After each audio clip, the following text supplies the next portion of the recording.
नमस्कार मित्रों, स्वागत है आप सभी का हिंदी गुजराती ऐसे में। आज हम लिखेंगे हिंदी निबंध लेखन भारत माता को कुछ कहना है।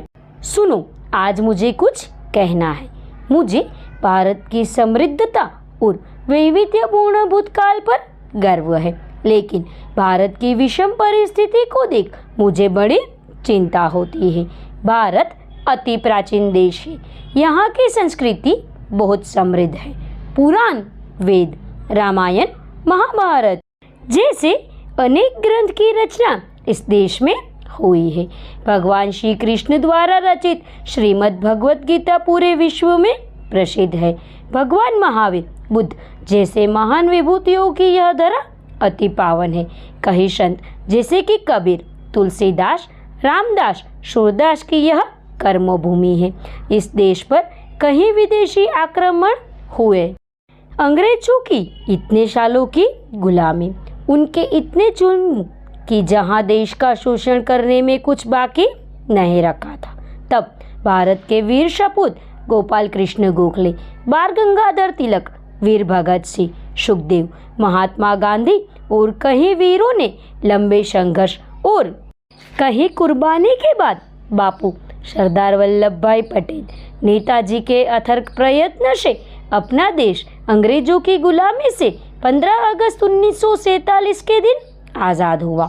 लेकिन इस आज़ादी के साथ देश के 2 टुकड़े भी हुए, जिस बात का बहुत दुख हुआ। आज़ादी बाद देश ने लोकशाही का मार्ग अपनाया। देश को प्रगतिशील बनाने के लिए पंचवर्षीय योजना पर कार्य किया गया, जिसके अंतर्गत अनेक क्षेत्रों में प्रगति होने लगी, जैसे कि कृषि, उद्योग, टेक्नोलॉजी, संरक्षण, आरोग्य आदि। अपने देश की ऐसी सिद्धि पर मुझे गर्व होता है।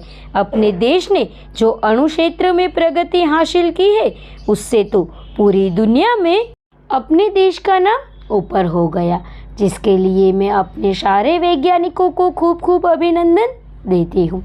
आज़ादी बाद भारत पर पाकिस्तान के कई हमलों का जो अपने वीरों ने सामना किया, वो काबिले तारीफ है। अपने देश की इतनी सिद्धि के बाद अपने देश की त्रुटि पर मुझे अफसोस भी होता है।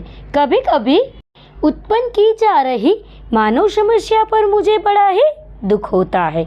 देश में फैल रहा भ्रष्टाचारी राजकारण, भ्रष्ट चुनाव, स्वार्थी नेता, जीवन के हर एक तबक्के पर फैला भ्रष्टाचार, जातिवाद, कौमवाद, आतंकवाद ने तो अपनी हद ही पार कर दी है। गरीबी कम होने का नाम नहीं ले रही। दूसरी ओर देश की बढ़ती हुई बस्ती देश की प्रगति में अवरोध उत्पन्न होता है। कभी पीने के पानी की कमी तो कभी बढ़ती हुई महंगाई ने लोगों का जीना मुश्किल कर दिया है।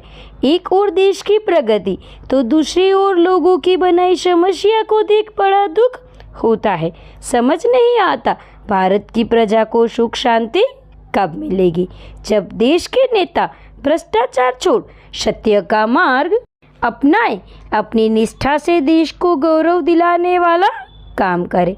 सभी भारतीय अपने दिल में देशभक्ति की भावना प्रकट करें।